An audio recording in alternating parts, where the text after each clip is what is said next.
It breaks my heart when prospective research scholars choose their supervisors just based on their renowned status or just based on their academic qualification. Whoever is highly qualified, you go for it. Whoever has a name, you will go for it. And this is the worst strategy to select a research supervisor for you. If you feel that a supervisor with a name will get your PhD done, then you will be surprised as to what I'm going to tell you in this video. Hi, hello, my name is Atya. Welcome to PhDpreneur. I make videos about the latest opportunities in research as well as entrance exams. I also make videos about mindset, Vipassana and well-being. Today's video is going to be about a topic which is really important if you are thinking of taking admission for PhD. That is a PhD supervisor, because entire 4 to 5 years you are going to report to this person, male or female, and you are going to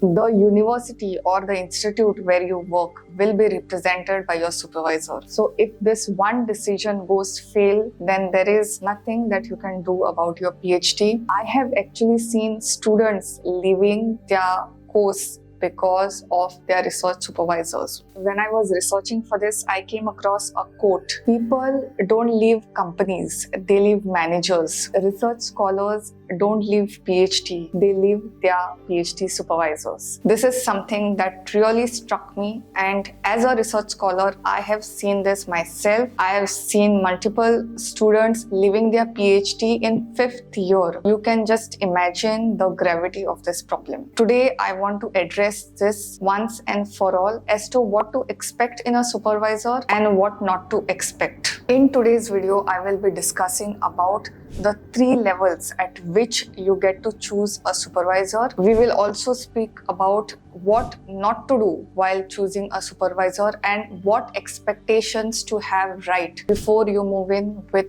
your PhD. Also, I'm going to discuss about the different things that you should be seeing in a potential supervisor. So all that we will be covering. Without further ado, let's begin with today's video. Before starting, whether you should go for 1 supervisor or 2 supervisors. See, it all depends on topic. Now, my topic is in biology, right? So everything is controlled by one person. However, if my topic was such that I required biology as well as chemistry, some of my colleagues are working on topics where they have to do biological work as well as chemistry work. In that, you cannot expect one supervisor to tell you everything about it. So there will be 2 supervisors. In such case, it is called as a co-supervisor. It depends on your topic, basically. In my personal opinion, if you have a chance, then I would suggest going for a single supervisor rather than co-supervisor. If you think about it, when you say a supervisor, it is not just about academic excellence, but it is also about their moods, communication, collaboration, and all these things. When you replicate it into 2,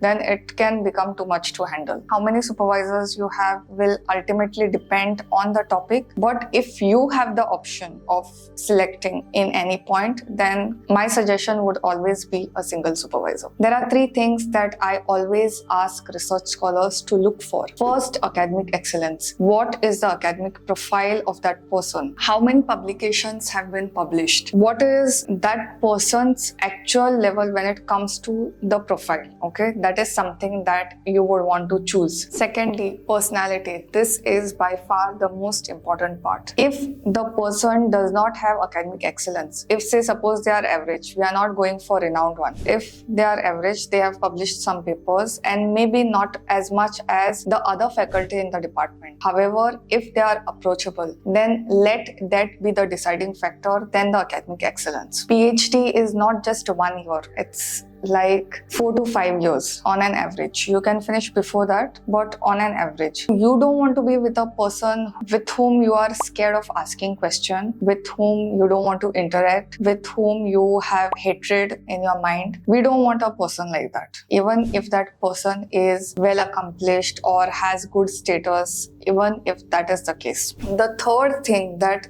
research scholars most ignore is collaboration, and I'll explain in a bit what it means. Whenever you are approachable, automatically you will be in a position where you will collaborate with other researchers, carry out projects, and like that. This means you are meeting new people. Not just that, you are getting more publication, because any supervisor would want more publication in their case. Whenever we choose about supervisors, I almost all the time see students just sticking to the academic profile. He has done PhD from this institute, that institute, he has got so many publications and all that. But what is the collaboration status of that person? How well he is able to meet other people and collaborate with them. This is also equally important. If there is one criteria that I would like to suggest, then it is this. Because if you are collaborating often, then your personality has to be good. So it cannot be that you have got a lot of collaboration and you are a very closed person. It's not possible like that. These were the three things which I wanted to share with respect to your supervisor journey. Whenever you are starting this journey of searching for a supervisor, it is important to have the right expectations in mind, because I feel many students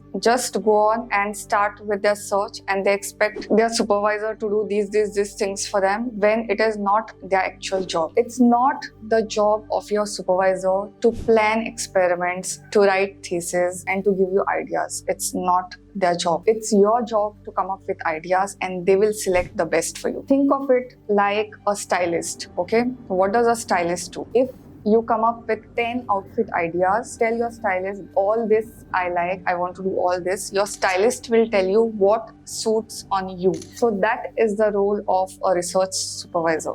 I hope it's clear. Secondly, their job is not to teach you or to give you any kind of methodology. The research part you have to do. PhD is something where you are not a student in a traditional setting. That is already done in masters. It's not that you will have some form of classroom, they will come and teach you and you have to do research. It's nothing of that sort. The traditional system of education is over by the time you finish your masters. At PhD level, it is expected of you to finish your work on your own. Your supervisor cannot be expected to motivate you every time. Though they do, it does not come in their jurisdiction to motivate you, because PhD is something which is completely, you have to do it on your own. You cannot expect other people to come after you and do the work, motivate you in any manner. And lastly, but not least, it is not your supervisor's job to find a job for you after your PhD. I see a lot of scholars taking help from their supervisors, which if they help, then it is an add-on. In your PhD, the only thing that you can expect from a research supervisor is whatever you get throughout that tenure. It is quite frustrating on supervisor's part also to keep helping you to find modes of income. With all these things clear, let's understand what to look out for in a research supervisor and which things you should be keeping at an importance and which things can be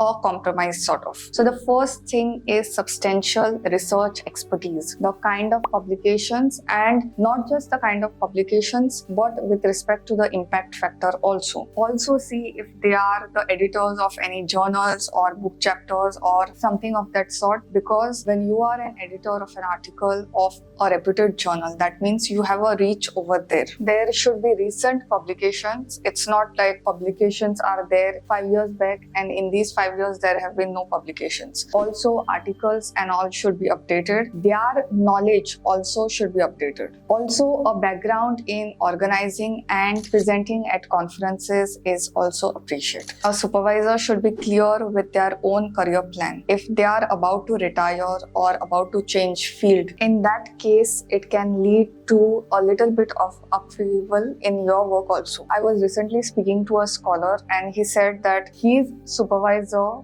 was undergoing a transition and he was moving from academia to industry. It's as good as leaving the work, leaving the job. Okay, you are shifting to a new place. Now there had to be a new co-supervisor in its place. There was transitional upheavals. If such a thing happens, then it could cause a disturbance in your work also. That is something that you would want to speak to your supervisor beforehand. Also try to get an idea of where they are going. Whenever research scholars go for for renowned supervisors. Renowned supervisors are those whose accomplishments are beyond normal, which is a good. They are so busy that there is not much time to guide you, let alone meet you. The best thing to know about a research supervisor is speak to your previous students. And no, I'm not speaking about the current students, which you can speak of course, but when they are doing their PhD currently under the supervisor, there is a tendency to speak everything good. As PhD is an unregulated space, there is a tendency for scholars to think if I say this negative thing, then it may reach the supervisor and it can affect my own career. In that case, you have to make sure that you speak to their past students. You can get the list of past students on ResearchGate or on LinkedIn. Also, I would suggest visit the department, the supervisor, everyone in person to really know about what is happening. It's difficult to judge somebody's personality through emails, through one-time interview, through a video conferencing. It's always better to meet that person directly, and the cues that body language gives, nothing else gives. When you're meeting them, also check their enthusiasm level, how enthusiastic they are about their work, how passionate they are about their work. Their passion will reflect from the enthusiasm they have while speaking with you. Organizational skills and clarity is also something that you would want to assess. You need a supervisor who is clear on what his expectations are, who is clear on what he expects from the students, and also gives out his expectations. The conversation should flow, should be clear, and expectations of both the parties should be clear in this case. You also want a supervisor who is available in the campus or wherever you work so as to give you feedback. I know this can be done through telephone or through video conferencing, but I also suggest if meeting is possible, then at least once a week they should be available. And these things you get to know only when you speak to their students, current or past students, as well as if you visit him or her in person. For your entire PhD, your supervisor will be your point of contact and will represent the university to you. You are not going to go and approach somebody else. You are going to approach your supervisor. It's a really crucial position, and you want to make sure that you are with the right person as not to get demotivated, also so as you are clear on your deadlines. I can't tell you how many research scholars I have seen dropping out of their PhD, not because they were not passionate or they didn't know their work, but because of the harassment from supervisor. If you have any further doubt, or if you have any experience to share with regard to supervisor, then drop it down in the comments below. I'll be more than happy to read it. Till the next time, bye.